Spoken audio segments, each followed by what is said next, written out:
Welcome back. Today we are diving deep into chapter 8 of the Bhagavad Gita. And let me tell you, this chapter gets right to it. It tackles some of the biggest questions we could ever ask, like what actually happens when we die? And maybe more importantly, how do our actions right now shape that final, ultimate moment?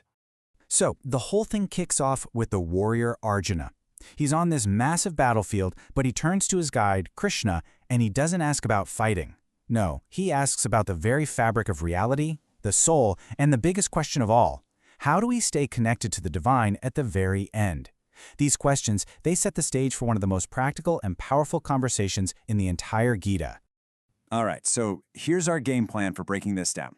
We're going to start with Arjuna's big questions, then get into Krishna's cosmic glossary to make sure we're all on the same page. After that, we'll hit the core idea, the incredible power of your final thought, how to practice for that moment, and finally, what Krishna calls the 2 exit ramps from this life. Okay, let's start right where the chapter does, with Arjuna's questions. Yeah, he asks about big ideas like Brahman and karma, but his real focus, the question that cuts through everything, is so practical. He asks, how can someone who's practiced self-control actually know you at the moment of death? You see, this isn't some abstract philosophy class. This is about the final exam of a spiritual life. Now, before Krishna can really answer, he needs to lay some groundwork. He gives us this little cosmic glossary, so to speak. He defines Brahman as the ultimate, unchanging reality.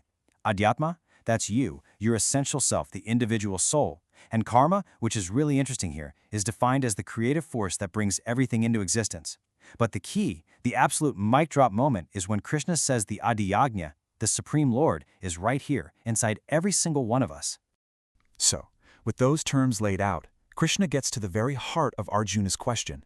And it all comes down to something we all have, the incredible, almost unbelievable power of our own consciousness, especially in that one critical moment at the end of life. This right here, this is one of the most mind-blowing ideas in the entire text. Krishna states it as a law of the universe, almost like spiritual physics. Whatever state of mind you're in when you leave your body is the state you will achieve. It's not random. Your consciousness carries the imprint of your last thought into whatever comes next.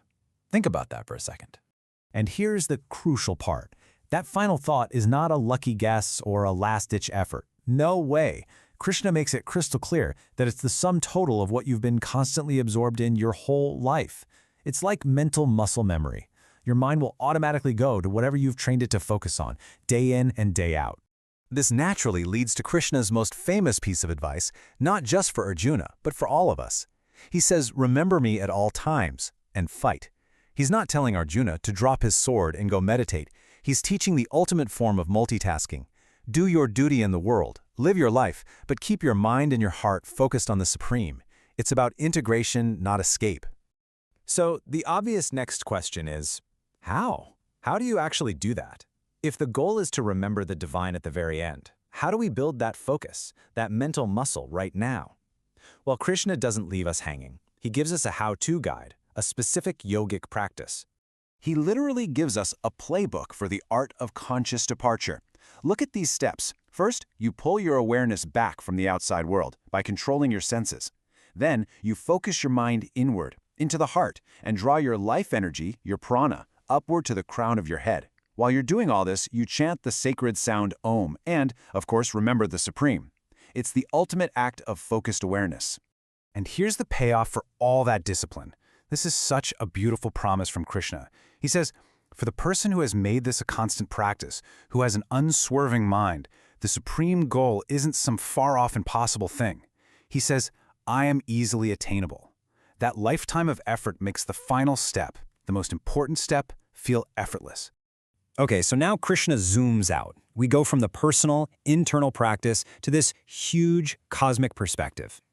He explains that when we leave the body, there are basically 2 main highways the soul can take, 2 cosmic exit ramps, if you will. And he uses this incredible, ancient symbolism to describe them. You've got the bright path, which is all about fire, light, and daytime. This is the path of no return. This path leads to liberation, to Brahman. Then you have the dark path, symbolized by smoke, night, and darkness. This path leads you back into the cycle of rebirth. And which path you end up on is determined by that state of consciousness we've been talking about. So why tell us all this? What's the point? Krishna says it right here. When a yogi truly understands what's at stake, when they know these two potential destinies, they don't get confused or distracted. This isn't just cosmic trivia. It's the ultimate motivation to stay focused on the practice, to always aim for that path of light. And that brings us to the grand finale of the chapter. Krishna is about to put everything into perspective by explaining just how priceless this knowledge really is. He basically says it trumps every other spiritual practice you can think of. I mean, just let that sink in. This is a massive statement. Krishna declares that the yogi who gets this, who truly understands these ideas, gains a reward that is greater than all the good karma you could get from studying scriptures, performing rituals, or giving to charity, all combined. Why? Because this knowledge leads directly to the final destination, the supreme, eternal home. And so, this whole incredible chapter leaves us with a question, a really personal one. If it's true that our thoughts create our reality and our final thought literally shapes our destiny, then the question isn't about some far-off future. The question is for right here, right now. What thought, what one single thought, is most worth your energy and attention today?